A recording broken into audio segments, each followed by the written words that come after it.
Hey everybody, it's Dave here, Darren over there. We're your two old bloggers, been commenting on the Minnesota Vikings for over 2 decades apiece publicly. Not just privately, but publicly. And we've taken our share of arrows back and forth over the years, and we'll take more to bring you our, basically, opinions and our knowledge on this team we love, the Minnesota Vikings.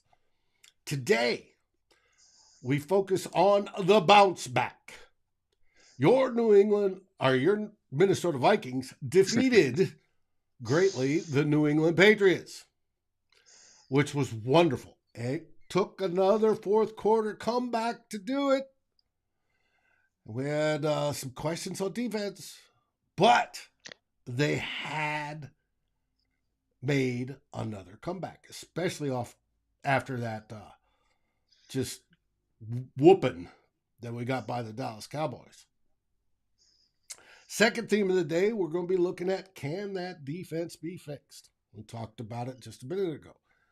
It was a little sketchy against New England, right? But are there reasons why, or what will it take for Ed Donatel to get them playing at a higher level? Can he? Our final theme of the day, we'll be looking at KJ Osborne. KJ Osborne has made some key catches during this season. I can think of a touchdown win over Detroit early. And, of course, in the Patriots game, he had that one where he ripped out the interception from the guy's hand because Kirk threw it a little short. But has he taken the steps necessary to be considered a wide receiver 2 to actually compete with Adam Thielen? It's not looking that way. We'll find out right after this.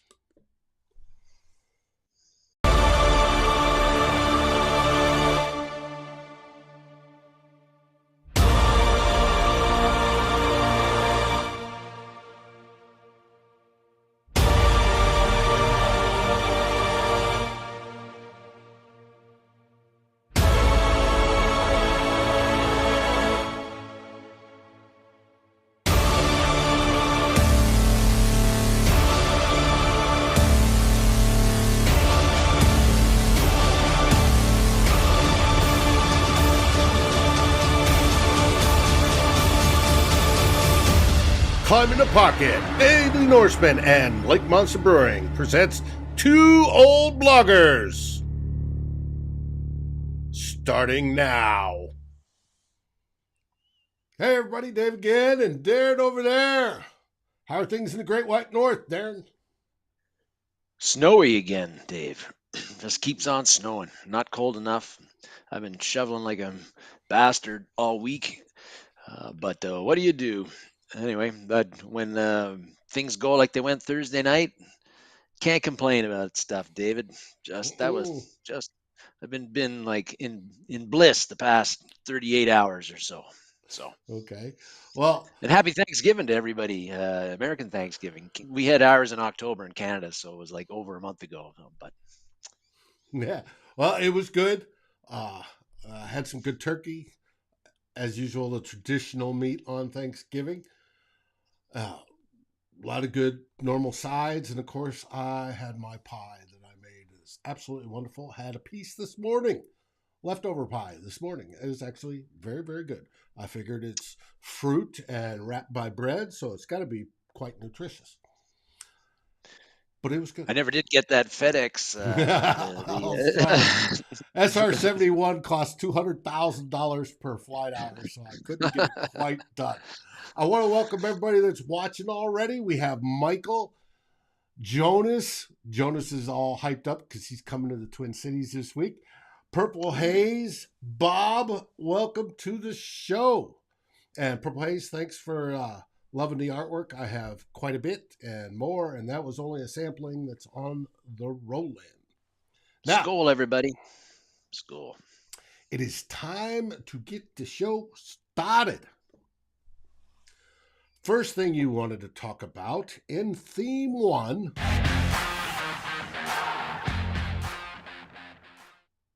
is the game. We wanted to talk about the Vikings over the Patriots, and I have up here Mr. Unstoppable, Justin Jefferson. So I'm glad we got this guy. Yeah, Mm-hmm. Dave, we're in one of those rare weeks where, with the Vikings playing on Thursday, well, we don't have a game preview to do. We'll do the Talking Jets about the next week. That's right, yeah. But we don't want to get into them too early, so we have to talk about the game that was, and a really very critical when you're very critical win, I thought, for the Vikings. When everything's going 8-1, everything is awesome. Mm-hmm. Things are going great. Then we had the Dallas beat down against Dallas. For the Vikings to have, if the Vikings, everything's going great at 8-1, but then if you lose two games in the span of like 4 days, the outlook of your season, I think, can change quite considerably. Mm-hmm. And so it was really, really important for the Vikings. I was worried as hell coming into this game because I know I think we all have, we've seen so many seasons where Bill Belichick just makes quarterbacks young, good, bad, experienced, inexperienced, and just makes them look bad. And after what we saw against Dallas, I was super, super worried that we wouldn't be able to protect Kirk Cousins, and even if we did, he wouldn't be able to have he would be unsuccessful because Belichick would have a great game plan against Mm-hmm. them. The New England defense was very highly rated coming into this game, They were but second. yeah, but just a huge, huge, particularly on the offensive side. Huge, huge performance by the offense. Uh, but if the Vikings had lost this game, which they thankfully did not, again, it could have been a big turning point for the season. The Vikings could have been looking at being the 2022 version of the Arizona Cardinals. And if people remember last year, the Cardinals were 7-0 at one point, Super Bowl contender, blah blah blah blah blah. But then they go 4-6 the rest of the way, and they're one and done in the playoffs. They got beat bad by the Rams in the wild card game at home, 34-11. And I was kind of worried that that might be the way that the Vikings, if they lose this game, things are going to go steamroll. They're going to go the other way, and the Vikings are going to go on a losing streak. But it didn't happen. Really pleased to see that the game plan was much, much better by Kevin O'Connell offensively in this game. Uh, Very, very pleasantly surprised by how the offense functioned. And again, like with that win, um, Kevin O'Connell's only 2 wins away from having the best first season for a Or for Vikings. tying it, at least. Yeah, Tying tying it. it anyway. Yeah, tying it, and for having the best first season for a Vikings head coach in history, and Which which is is something, that's because that very, very usually impressive. portends to better results even later. So I think it's a good thing. Very good thing is we know Dennis Green, second greatest coach the Vikings ever had. His rookie season, again, it signaled a very strong record throughout his whole Mm-hmm. 10-year coaching career for the Vikings. The Vikings were always in contention for a division title. Some years our records weren't fantastic because the NFC North wasn't always the strongest, but the Vikings never, except for his last year, the Vikings never sucked under Denny Green, and frequently they were a very good to excellent team. Hopefully, we got the same thing going with Kevin O'Connell, but got to give Kevin O'Connell a lot of credit and the team with the coming back when you lose 40-3. You got to feel that it makes you doubt things. Well, and This team, we heard Kevin talk about how when he got to the stadium 4 hours early, over half the team was there and in uniforms already. They were ready to go, yeah, and it's something we haven't seen in a while. Um, and you've got to credit that to Kevin O'Connell. It's the whole change in attitude and the belief, and we've talked about it before, the coming from behind. And in this game, they came from behind in the fourth quarter to win. But the ability to do that, the ability to believe in each other, has been key to this season, and it's led to the 9-2 record. And this game was kind of we didn't get much going in the running game, David, but overall, this offense, this was the kind of game that the offense looked the way we Hmm. wanted them to look from the get-go, where we again we did what we've done a lot of times. We scored on our first drive of the game, Hmm. but we didn't have that 5 or 6 drive drought after that. Um, we scored pretty consistently throughout the game. We got to help with the big Kene Wangwu return for a touchdown, but Hmm. This one. offensively, the Vikings really moved the ball well consistently throughout the game, despite the fact that Dalvin Cook only averaged 1.9 yards per carry, and his longest gain was probably like 5 or 6 yards. So the running was Right. difficult. But Justin Jefferson was phenomenal, and Unbelievable. Bill Belichick was not able to take him out of the game and make the Vikings. He wasn't able to take the Vikings' best offensive player out of the game like he's done so often, and that was obviously a big key. Kirk Cousins, man, this was his best game of the season this year.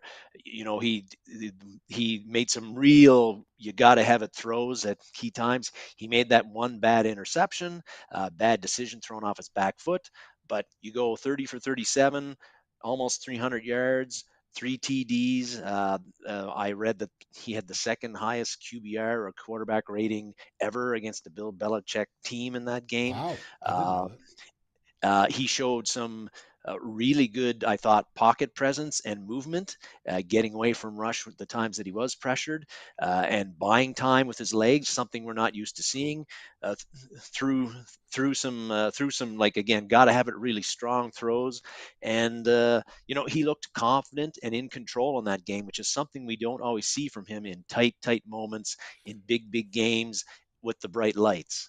Well, and normally, when he threw that first interception, and it was a bad pass, um, he in previous years would turtle up, Yeah, and then it was nothing but I'm throwing 2 yard checkdowns to CJ Ham, and that was it, right?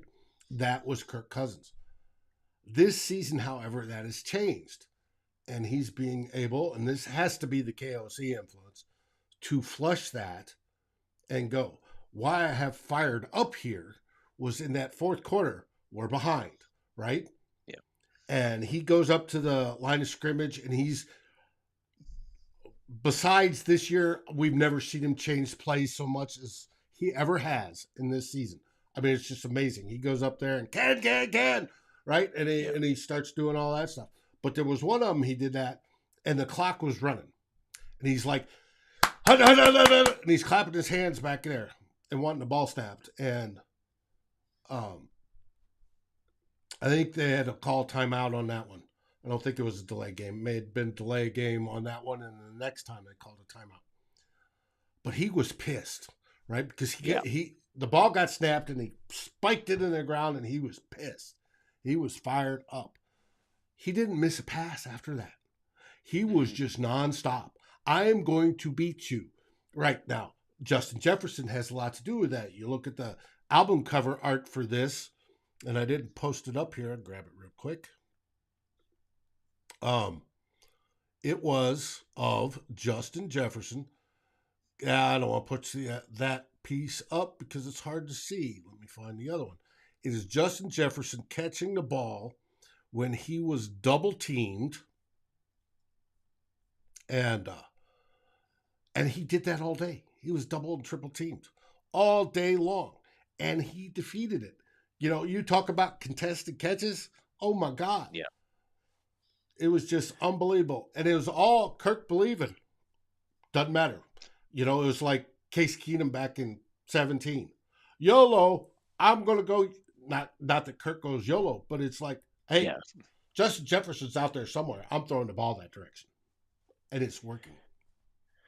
It is the willingness of Kirk Cousins to throw these balls when the guy isn't completely open is a difference compared to other years. I think with him and Kevin O'Connell has been encouraging that, which is great. I think that another key to Kirk to this game and in the offensive performance is that I read where it said that Cousins was pressured, I think, on Hmm. 14 or 15 of his dropbacks, of his 37 dropbacks, which I was surprised with, David, because during the game it didn't seem that he was pressured that amount. But I watched the game again this morning, Hmm. and he did have pressure. Now it wasn't the same kind of jailbreak pressure that that happened against Dallas. Dallas, Hmm. where he had no chance on so many of those dropbacks. But the offensive line did play better, and I got to give them some credit for that. And watching it, one of the things that helped was there was a focus on getting the ball out much earlier in this game on the throws. That was definitely, you saw a lot more wide receivers screens to running backs and wide receivers than we did in the Dallas game. Hmm. They were not very successful, but they No. did it, and just Kirk did not hold the ball very long, which And there was was good key. blocking. They did a lot of chipping on the sides to help Blake Brandel and um, specifically, but they added some extra blocking in there, knowing that they would need it. And who's the Patriots' big defensive end? Well, it's Judon. Matthew Hmm. Judon, who's the linebacker, and he was not very noticeable in this game. But you're right, David. There was, along with the quick throws, the Vikings did a few things protection wise. I thought, like you said, a lot of the focus was on Brandel. They did not leave him on an island very often. They used the running backs to chip a little bit.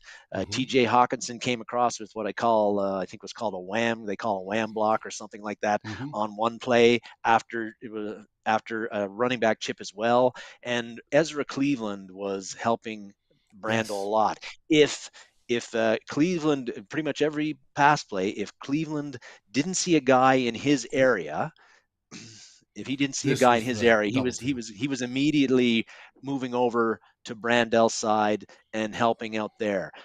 When he saw that he had to come, when he saw that a guy was coming in his area, he would shift. But initially, he was always looking to help Brandel, and that was a big thing. And the Vikings also ran a lot of, they did a little bit more misdirection, bootleg stuff. So going to the right and then throwing the opposite way.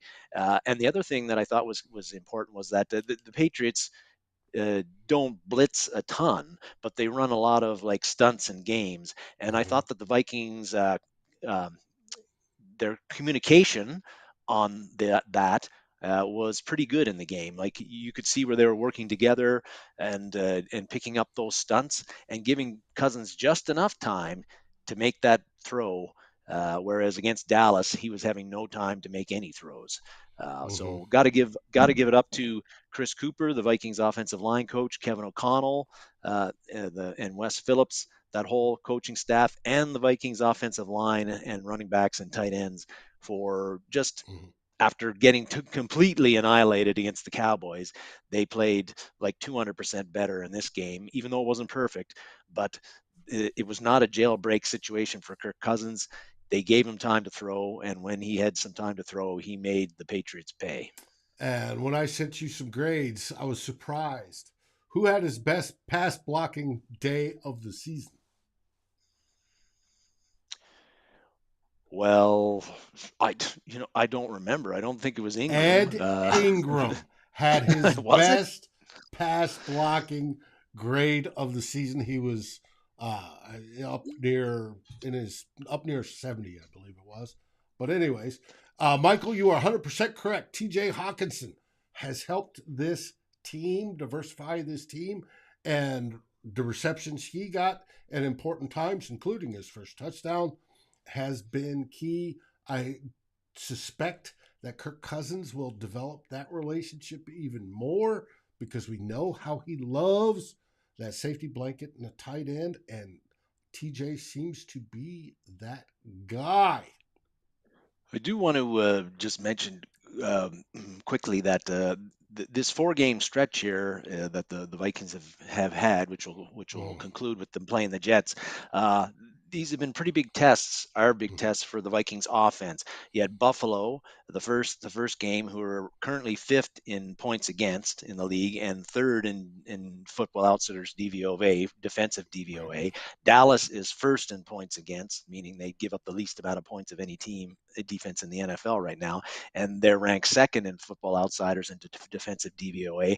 New England was seventh and first, respectively, coming into this game, and the Jets, who we have next week, are currently are ninth and sixth defensively. So the ninth best scoring defense in the NFL and also sixth in defensive DVOA. So Mm-hmm. the Vikings offense is that they've been facing some very tough defenses in this 4 game period, and they passed the test very well in 2 of those, failed miserably in one, and then Mm-hmm. now we'll see what they have to do against the Jets as well, and that's going to be a tough test for our offense Right. too, And, because the and Jets and I'll Jets tell have you a the pretty difference. good But defense. Purple Haze, I want to, yes, Judon did play.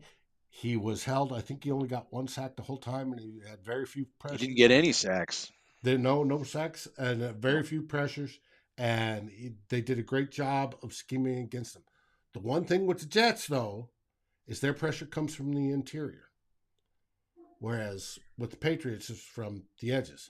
So it's going to be a bigger test, but we will see how the boys played it. But there was another phase to this game that I want to hit on. First off, I did it briefly, showed this slide. Kene Nwangu finally broke one this season. And we think, oh man, it's about time he should break more. Hey, it's his third one in 2 years. And if you look at those rates for those returners, kick returners, and for Devin Hester, that's kick returns. It's not punt returns. Devin Hester had, I think, 15 punt returns, something like that, 19 punt returns on top of that. Devin Hester by far is the best returner, flat out returner there ever was. Should be in the Hall of Fame. Cordero leads the league in kickoff returns for touchdowns, but Kene is making his mark. Now, the whole percentage here, it's early. It's early in his career. He's at his fastest point. Cordero is what, year 10, 12? He's been around a long time now. And Since 2014 yeah, so it's or 8 years. 2013. Sorry, Yeah, 2013. Yeah.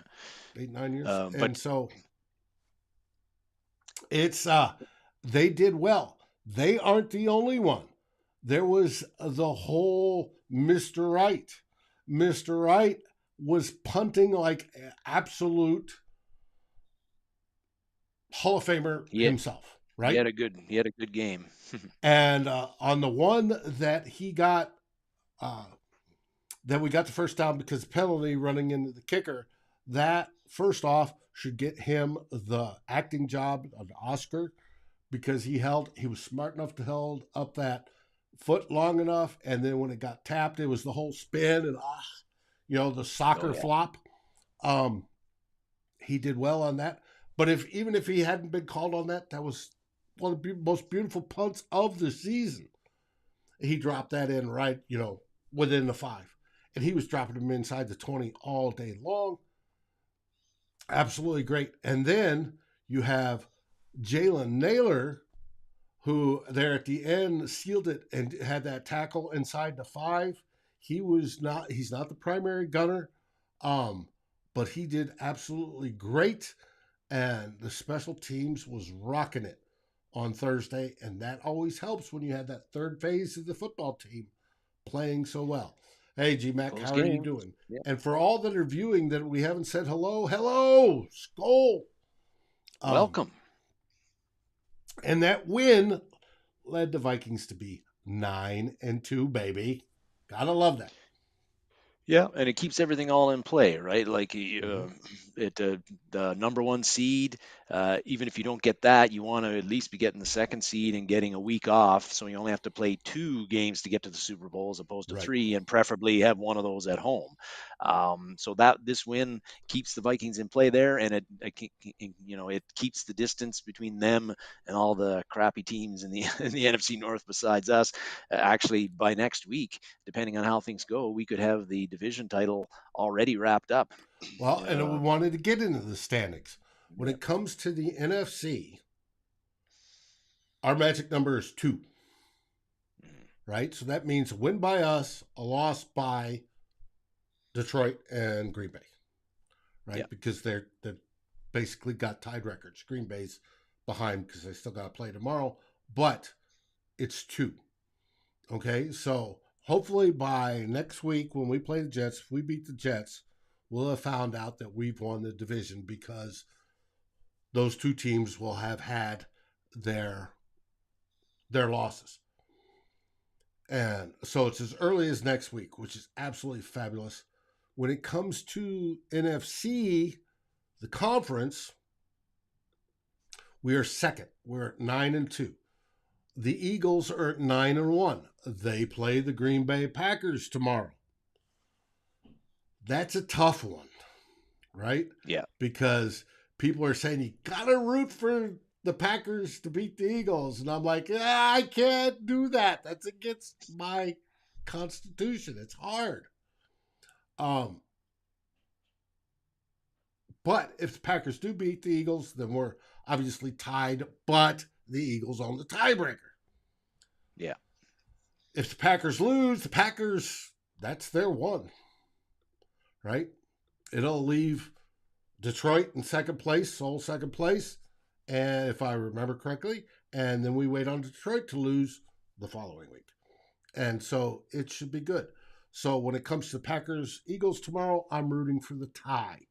Because the tie, even though it puts a half game in there, right, the Vikings still need to win that one more than the Eagles to get that number 1 seed. But they can do that with that half game there. It's easier. It makes it clear as day. There's no going to tiebreakers or any of that shit because there'll be that half game. So I'm rooting for the tie tomorrow. That way I'm not rooting for the Packers. Get me? That's how I feel on that one. I think GMAC was asking us like who has of the playoff contenders who has the worst defense, or maybe that was Dan. I'm not sure, but It was GMAC. Yeah. I think that like if it it would be depends on what like ranking you're looking at, but actually Football Outsiders has the Giants as having a worse defense than the Vikings, if you can believe that. But when you look at points against it doesn't, that's not the case. Right.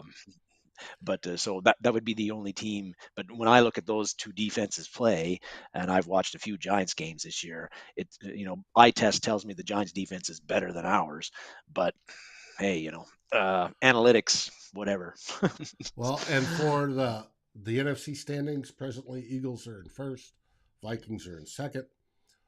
Vikings have a game and a half lead over San Francisco, who's in third. Tampa Bay's further back, another game back. Then you have the Cowboys, who are in fifth, and they would be up there. They're only a game behind us, but they're in the wild card slot thanks to the Philadelphia Eagles. And then you have the Giants and Seattle in the mix. Or Seattle rounding off 7 in the mix. You got the Commanders at 6 and 5. Then it gets Falcons, Detroit, Green Bay, Arizona, and the Saints. Neither, I don't see any of those guys doing anything worth a damn to get there. So that is your NFC North and NFC standings as the Vikings sit in them now. That brings us to the end of theme 1, which brings us to our first partner on this show, the one that you see up in the top left-hand corner. That's Badass Wood Art. And we're going to check in on what Lewis is doing. This is what Lewis does. He is a scroll saw artist. This one, he uses a template. As you watch can your see fingers there, man. Oh yeah, his fingers are damn close, and how he hasn't lost bits and pieces of his fingers, I don't know.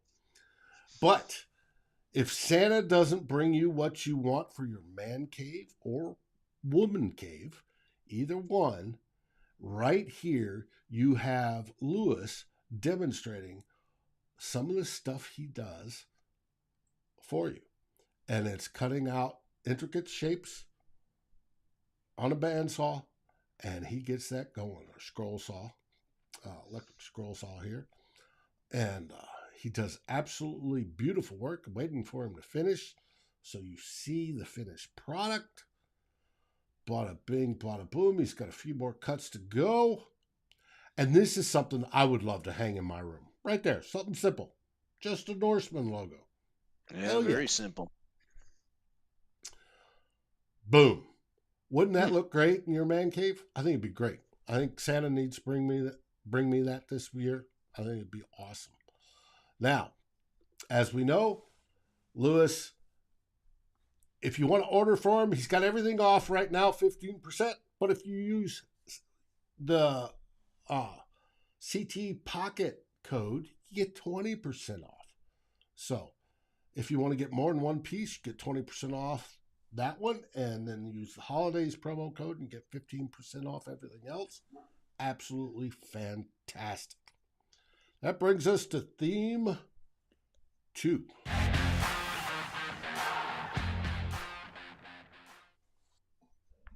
And in this theme, you wanted to know, how can we fix the defense?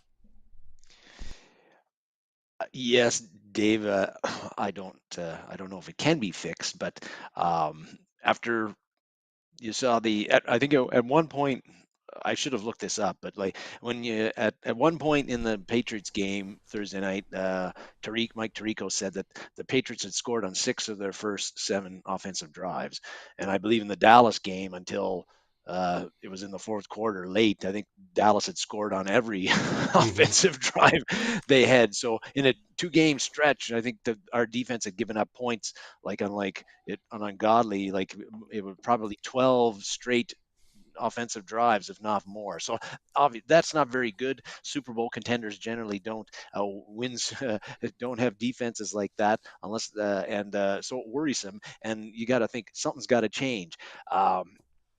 The guy that's on the hot seat with this is Ed Ryan Johnson, our guy at our buddy at the Gallahorn site likes to call him Ed Donashell, not Right. Donatel. Yeah, Well, I think he's not the only that one. They call him yeah. that on a lot of the blogs. So, And but in podcasts. you look at a lot of the stats. Like right now, we're 31st in yards given up. Our defense, 32nd in passing yards given up, 27th in first downs given up. We've talked about Oh, we were whoa, whoa, whoa. What were we was it in 20? passing yards? I thought I saw 32nd. Uh, this man would agree with you. He had the best day of his career on 382 Thursday. yards, wasn't it? Mm-hmm. The and In the red zone before the Dallas game, we had the stats up about the Vikings were the second. They give up the second most touchdowns in the red zone. They got a little better They did on on Thursday. Thursday night, Yes, they did. but New England also struggles scoring touchdowns in the red Mm-hmm. zone. So it's kind of like the irresistible force versus the movable object, and who was gonna win type of thing. But um, again, we've seen a few comments down there. Okay, how do you fix the defense, or why is it the way it is? Well, the criticisms I hear is that all he does is play this shell coverage. The corners are giving up too much cushion. We only rush 4. We don't blitz enough. The safeties are way back.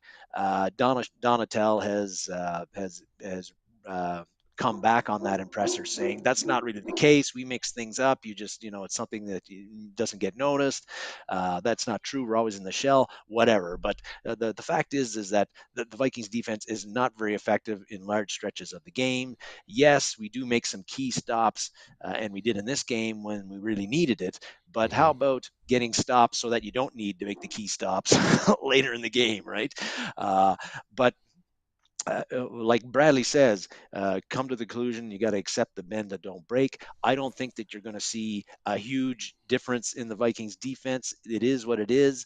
Part of the reason might be we're depending on some old guys. We're depending on Harrison Smith in his early 30s, Kendricks and Jordan Hicks, 2 main linebackers. They're 30 years old. But Mm-hmm. one thing that if you're when it comes to blitzing more, using more pressure, David, you can't do that. I think when when the opposing offense is in second and short and third and short all the time.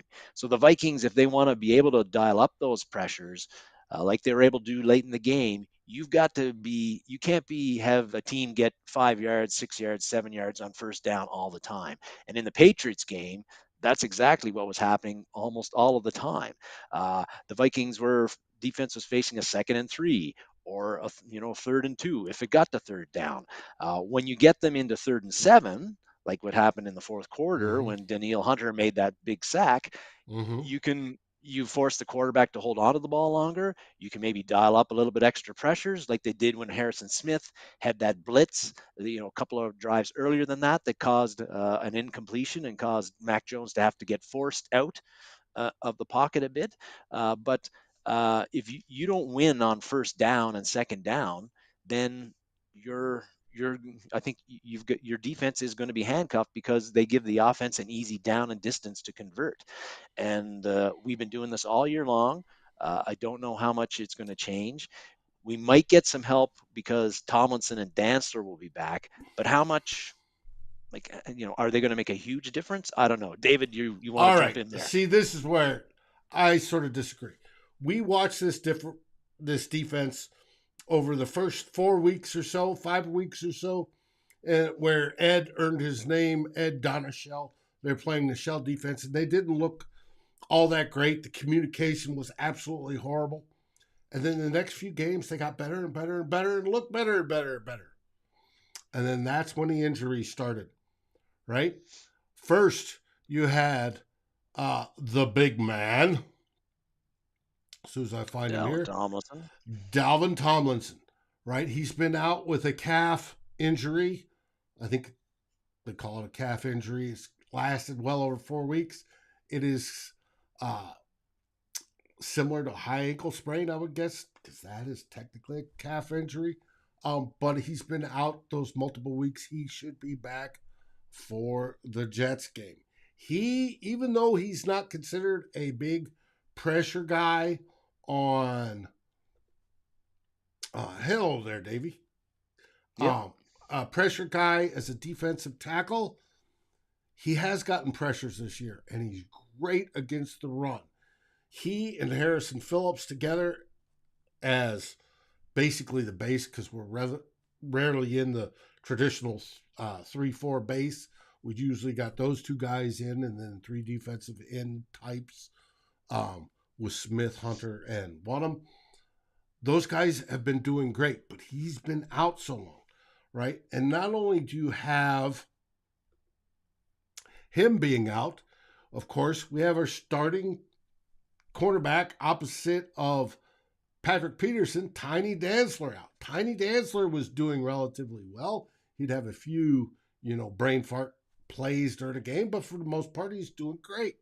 Well, Tiny Dantzler goes out, and so we bring in a Caleb Evans. Caleb Evans, this season is the bright spot for the future. Caleb Evans, I see eventually inheriting a starting spot, probably after Patrick Peterson retires, but he's not going to retire this year, and he'll be with us next year, most likely. He's Patrick Peterson. For an old guy, graybeard, is playing great. So, but both those guys being out is hurt. Duke Shelley's come in, and Duke Shelley's had some good moments, but Duke Shelley is nowhere near what these two guys are. Neither is Andrew Booth, and Andrew Booth seems injured for the 25th time this season. It's not that much. I think it's only 5 times this season. But again, he is injured. He was injured in college. He is injured now, and that's got to start to be a thing. He's got to get over that injury bug, and then he has to progress because he's neither as good as Caleb Evans or Tiny Dantzler. So once we get those guys back, which should be for the Jets game, right, next Sunday, no matter what time that game is played, and they're talking about flexing. But the defense should get better because I think when they lost those, that's a big one. And the other big one on this that I don't have, I inadvertently deleted the scene for, is Zadarius Smith. We all know how good Zadarius Smith has played this year. Zadarius Smith has been nursing an injured knee for the last few games. That's caused him a little problems. It causes him to come out on occasion. Um, if this extra mini buy helps get that better, I think we will see an improvement in the defense. Jarrell was asking below about whether Lewis Cine would have made a difference if he hadn't have had that horrific leg injury. I don't. I'm not convinced that he would have. He wasn't able to take Cam Bynum, take the spot away from Cam Bynum before that injury. And the way that the way that Donatel uses the safeties, they don't really have a big, like they're not up in the line a lot, and right, but we blitzing or had faking blitzing, and I just don't think that scene. A, he wouldn't have been playing, and B, if he had, he'd be back deep like Bynum and Harry I, are a lot of the uh, times. I'm not so sure about that because there was three. They had planned a bunch of three safety formations to bring in, and that may have brought the nickel corner off the field, which would have been good because that's the weak point on the defense, and brought him in, and he could have developed that way. But unfortunately, he had the gruesome injury, and hopefully, he'll be ready for next season. One thing about the defense, Dave, that may be where we could see a bounce back for the defense, and maybe not so much because they're playing better, but I was Football Outsiders again. I mean, take Mm-hmm. their rankings and analytics however you want, but they did point out that in the first 11 games, the Vikings defense have faced the fifth toughest offense in the league, fifth toughest offense by schedule in the league. Wow, So they're playing a lot of good offenses, a lot of and quality. as we've seen, they've given up a lot of yards, not a ton of points, but given up a lot of yards, a lot of first down, a lot of passing yards. Through the next 6 games, they play the 28th toughest offenses, by schedule. So the That may offenses be we're going to good be for him. facing, yeah, like the Jets in next week, the offenses we're facing are not nearly as difficult as what we've faced previously. So the Vikings defense, you get Dantzler back, you get Tomlinson back. You're playing less explosive offenses, less effective offenses, Mm-hmm. like the Giants, like the Jets that we're going to get, like the Colts as well. This defense could end up looking a lot better than it has the previous 11 games. Chicago, Green Bay, and Detroit as well. Yeah, but Detroit's offense is actually pretty good, I think. The problem is, we could see a big drop, a significant drop in points given up, and even in yardage given up by this Vikings defense. And then people are going to say, "Oh, that they got it, they're playing better." But just look at the offenses that we're playing over the next 6 weeks and keep that in mind if we do see like big drops in the yards we're giving up and even in the points we're giving up. And also keep in mind that when we get to the playoffs, we won't be facing those We won't be offenses facing anymore. bad offenses. We'll be facing good ones. Yes, you are 100% but correct. but hopefully, again, confidence, right? Hopefully, if you have a good solid, really the defense really rebounds in the 6 games, even though they're playing crappy offenses. That belief and that The whole. belief in yourself Mhm. and the mental stuff allows you to have more confidence and play better in the playoffs, even if you're playing much better offenses. At least that would be my hope. But defense. I think somebody else was saying it below. Uh, that they've shown a pretty consistent level of play, particularly on the pass this year. And I Mhm. don't think you're going to see a huge difference in that this year unless something crazy happens, and it happens. But you expect to still be cursing this defense throughout the season, as much as we don't like it. But if they make big plays here and there like they've been doing in the Just past, then yep. they. And turnovers help. And there's one thing Yeah. that the Donatel defense likes to create is turnovers. I'd love to see more interceptions by uh, Harry Hitman Harrison Smith, and and of course Patrick Peterson. Would love to see him. All the defensive backs. It'd be great to see. And then more fumbles and pressures and sacks and oh yeah, baby, oh yeah. That brings us to another oh yeah, baby. Our second partner in this endeavor, our favorite time of the show when we talk Yes. about Lake Beer. Monster Brewing and beer. Yes, yes, yes. Uh, Brian, yes, traditional metrics aren't as important. Uh, Actually, the only one that really gives counts is W's, and we have 9 of them. Mhm. On tap right now at Lake Monster.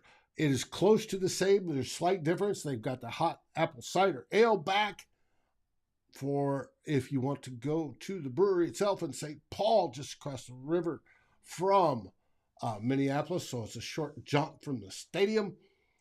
It's absolutely fabulous. According to Tyler, he loves it, that hot apple cider ale.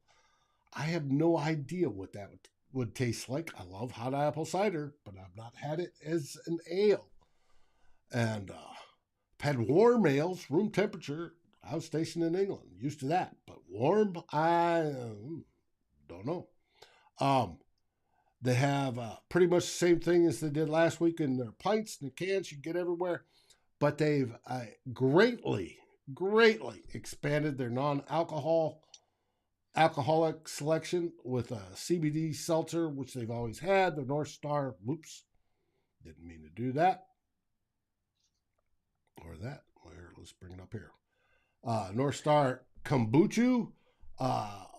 Kombucha. Kombucha. Remember Michael Floyd? Michael Floyd. Yes, I almost put a picture of Michael Floyd up there because that's the first thing I thought of. They've got juice boxes for the kids. They've got soda from Northern Soda Company, and they've got a raspberry hard seltzer that's non-alcoholic. Well, if it's not alcoholic, how could you call it a hard seltzer? That's my question. But good point. That is what they have, and that is it. And that brings us to theme 3.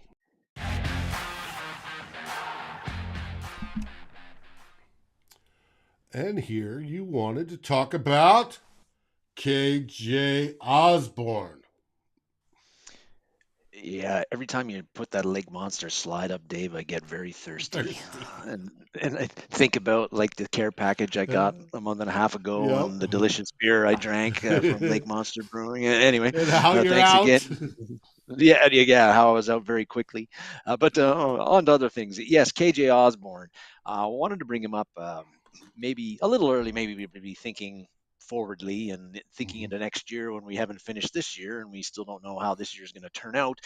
But KJ Osborne last year was a bit of a pleasant breakout player for the Vikings. We were all pleasantly surprised with the production that the Vikings got out of him. He gave us a viable number 3 wide receiver for the first time, and I can't remember when. And I was really looking forward to. We said in the preseason, before the season started, I thought, hey, this guy, obviously he worked his butt off the previous year, made a big improve greatly. I was very enthused to see him taking another leap. And looking at Adam Thielen's age and productivity, I thought that, Osborne, I felt pretty good about him transitioning to be the number 2 guy, wide receiver, in a year or two for the Vikings. Well, especially in the Kevin O'Connell offense, the Rams offense, where they use 11 personnel all the time, 3 wide receivers a lot. So KJ Osborne was going to get a lot of snaps, and he has got a lot of snaps, but his production this year is way down compared to last year. Through 11 games, he's got 28 catches, 245 yards for 2 TDs. That's 8.8 yards per catch average. Last year in the 17 games, he had 50 catches for 655 yards, 7 TDs, and his yard per catch average was 13.1. So a huge drop in his yard per catch average. And other than the Buffalo game, he's only getting like 2 or 3 targets per game lately, David. But is that because of his play or is that because of scheme? Now, there's arguments for both. Yeah. I don't think it's so much his play. I've seen some there was something on Twitter that kind of looked at like how often KJ Osborne actually was the Purple Pain forums. I think they had somebody posted about how they did a whole bunch of cut-ups of routes and showed how Osborne was open on all these routes, but they threw to somebody else. And that may be true, but looking at a lot of those cut-ups, everybody was open. But sometimes the quarterback can't see you. They don't have time to see you, or the play just wasn't, you were the third option or something like that. But the whatever the reason is, KJ Osborne is not building on the year that he had in 2021, and that's a bit worrisome for me because the other guy in this picture, Adam Thielen, is having Mm-hmm. this year he's having a solid year, 54 catches, 553 yards, 3 TDs, but yeah. He's not the Adam Thielen from 2016, 2018. He hasn't come close to getting a 100-yard game this year. I don't think he had a 100-yard game last year. He's more of a possession guy now. He's also well over 30. Will he be back next year at the salary that he's getting? I don't know. Um, there's a talk about Jalen Rager down there. We've got Right. Rager. He hasn't really been a part of the offense at all. He got 2 snaps last game, had a nice catch, but we don't know if Rager is a guy that could be the number 2 guy. He hasn't looked Mm-hmm. like it so far. So it really it's worrisome because Justin Jefferson, as great as he is and as durable as he is, uh, if he goes down for like a Oh, God game or forbid. 2 or Yes. 3, like who is Adam Thielen's not a number 1 anymore. Right. Like KJ Osborne has not emerged as a guy who can somewhat replace uh, Justin Jefferson. Not that he could, but like he hasn't looked as like a number 2. He couldn't slide into the number 1. I think our offense would really be compromised without Justin Jefferson in the lineup. Now, that's not much of a that's not a news flash, but Osborne's lack of productivity this season, whether again scheme or his play, it's worrisome to me, and it makes me think that the Vikings they can't do anything about it this year because they're not signing Odell Beckham Jr. I don't think that's happening. Oh yeah, but it's a slight possibility, but Yeah. So, but maybe, but Vikings and Odell, it's all right. Take the money out of it. Take everything out of that. What do you think Odell would do in this offense right now? well, he'd have to learn it kind of first and get acclimatized to the playbook and the players he's playing. So it might take a few games. He'd probably be before the playoffs Yeah, before but he'd it's the really be up same to speed. system they ran in L.A. last year. Yes, He knows the that's playbook true. basically. Mm, yeah, I don't. I wouldn't be displeased if the Vikings somehow picked up Odell Beckham Jr. He's Odell Beckham Jr. Even if he's not like the 2015, Yeah. 2016, 17 Odell Beckham Jr. Um, but anyway, I don't think he's going to be here, which means that KJ Osborne and Adam Thielen are your guys if Jefferson goes down. But I don't think there's much you can do about it this year. But I think it does point to in 2023, particularly the draft, where the Vikings are going to have to look seriously at drafting a wide receiver very early in the draft because they need a complement to Justin Jefferson, and it ain't Adam Thielen anymore because he's either not going to be here or he's not the Adam Thielen that he used to be. And KJ Osborne has not looked like he can step up to be the number 2 guy. You're looking at everybody's going to be, I think, screaming that we need to draft defense in next April because of the way the defense has performed this year. But the Vikings might have to invest some pretty significant early draft pick in a wide receiver, and there's a lot of good ones in this crop again this year because we don't really, if Justin Jefferson goes down, who's the guy that can pick up the slack, some of the slack anyway, and keep the offense functioning? I don't think it's KJ Osborne, and Adam Thielen's better days are, his best days are behind him. And Jarrell was bringing up a topic that a lot of people are about the whole screen game and what's going They on seem there. slow this year, right? Last year under the Kubiak system, screens were brilliant. This year it seems screens are slower. I don't know if it's slow to take the linemen out. It doesn't seem that way. They seem to be out there anyways. They just seem slower. That I have to give to the Kubiak system. Screens under them looked a lot better than they do under Kevin O'Connell. And as a matter of fact, I can't stand them this year, especially behind the line of scrimmage screens that are so bad. Don't know what it is, but they do look. Drell, you are 100% correct. They do look worse this year than they have.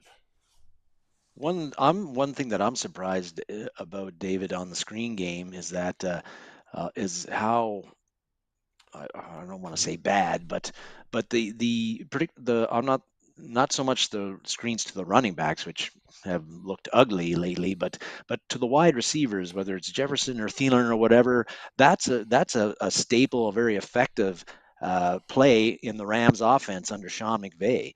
It's a staple for the Green Bay Packers and for lots of teams. They get lots of mileage Well, out of that yard after catch. And we've got a guy who like learned under Sean McVay, but our wide receiving screens are very ineffective, and I'm very surprised by that. well, and in Thursday's game, there was the one to Adam Thielen that Adam didn't even turn around. Like he was like, Yeah, "What? I'm a target on this one," and it's weird because it literally was better under the Kubiak systems than it has been this year. But it is odd because the Rams used screens quite effectively. It's one of those odd things this year, and I don't know why.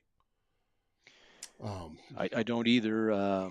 But getting back to KJ Osborne again, I don't know if you look at the Vikings roster and look at next year. Um, Again, like maybe Thielen's on the roster, maybe he isn't. But is Jalen Naylor a guy that's going to emerge? We don't know. I would say his draft status in the sixth round would say it would be iffy. BC Johnson, what can you probably going to be not be back on the team? And what do you expect from a guy off two major knee injuries in two consecutive years? Yeah. And then Jalen Rager is a huge mystery. He really has had very little to no impact on the Vikings offense since we traded for him. But maybe next year with a full Full season off on the season, team, yeah, that he becomes a much bigger part of the offense right now. Especially if you had to get rid of Adam Thielen for whatever reason, and he has to play a bigger role. But I kind of see right now where we might be, maybe we don't want to, but we could be looking at drafting a wide receiver in the first or second round of the draft next April, when everybody's going to be like, yeah, we need a nose tackle, we need some defensive ends, we need a get them cornerback. lower. They're going to go cheap because they got Justin. They're going to have to pay Justin Jefferson. Not that it's going to have to hit the cap next year, but expect his extension to come in sometime this offseason. It's going to be ginormous.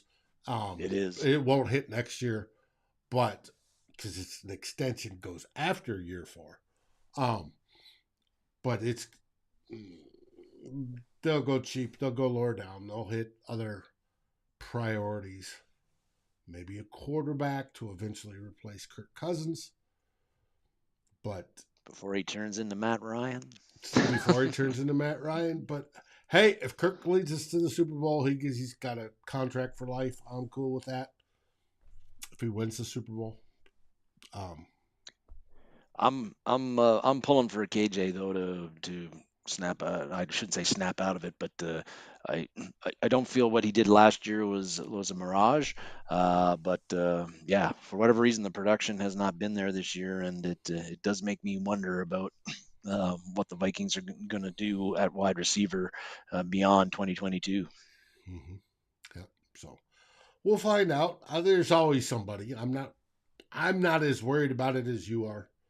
I'm gonna firm up some of the other positions first, but we'll see how it goes.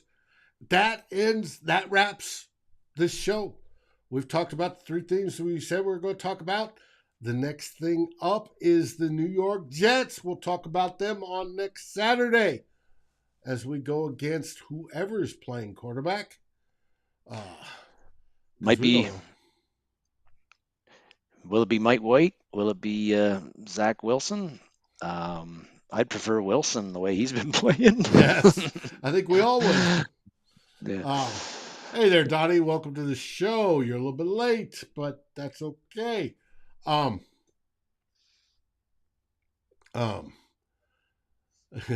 Rich, you don't get us. If he takes us to the Super Bowl, if Cousins takes us to the Super Bowl. It is because of the change of attitude, and it is because he's taking more fucking I'm throwing it down range rather than the short 3-yard dump offs that he has in the past. It's because of the attitude that'll do it. He's got to get hot. Now, specifically to Kirk Cousins, his stats are down, right? His across the board, his box score stats, his advanced stats are all down this year, right? He's around 19th, right? And everybody says, well, he's always, around top 10. No, he's 19th this year in all those. Well, if that comes up with the change that he has in fuck it, I'm going for the deeper throws. I'm going for the winning stuff that he has done. Right? How many fourth quarter comebacks has he had this year? 6. That's more than I think his entire career. Right? It's an attitude thing. And if he takes us all the way to the Super Bowl, wins the Super Bowl, it gets hot in January, February, fuck, I've said it 100 times. I'll design and build a statue. I've never built a statue before. I'll start. But I'll definitely design that sucker, right? And I'll give my time and effort for free. I'll put hundreds of hours into that to make sure it's absolutely right. If he can take us to the Super Bowl and win that Super Bowl. And it's all about the attitude. And I think KOC, we talked about that at the very beginning. KOC is the one that's affecting that change. And I think it's a good thing. So, hey, you know me, how I feel about Kirk Cousins. I've been slamming him for years and didn't want him on the team. So, if I'm buying off on this change, everybody else should. So, hey, if it's putting on the change like Superman coming out of the telephone booth, by all means, do it. Getting fired up in that fourth quarter, by all means, do it. If that ends up in Arizona, he does that in Arizona, right, for the Super Bowl. Are you going to complain? No. Everybody's going to be celebrating. We're going to be drunk for a week. Hell yes. That's just the way it goes. Gerald said you're scared of the 49ers D-line. Yes, there's reason to be. 49ers good. I don't want to see them in the playoffs. And heating up. Well, they got 3 wins in a row. GMAC stats are up and wins are down. Or stats are down and wins are up. Yes. Is there a coincidence? Yes, I think it's all mental. So, hell yes. Hell yes. Now, if you take that mental, hey, I'm better now, and then raise up those stats for in January and February, he may be unstoppable. And that's hard for me to say. But I want to see it, baby. I want to see it. Any last words there, Darren, as we wrap this Saturday show up? And it's hey, tomorrow, basically, I have the day off.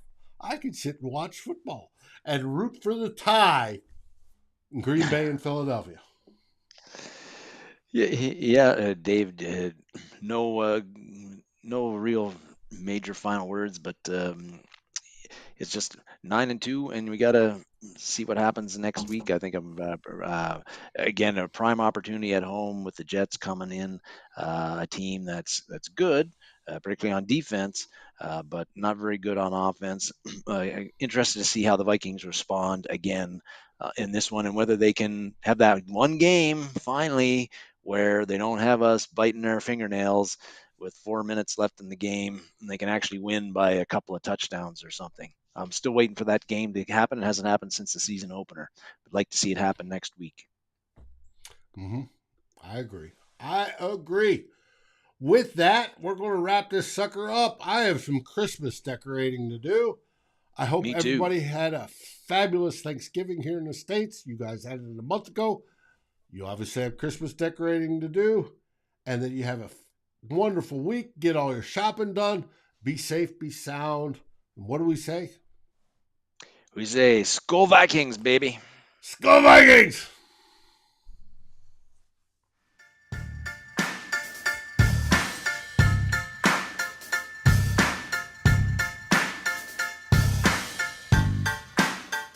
Thanks for watching. Like, subscribe, and ring the bell, and rate us on your favorite aggregator. And a special shout out goes to our partners, the Daily Norseman, where the best Vikings content can be found, and to Lake Monster Brewing, home of the best beer in Minnesota. Skol, everybody.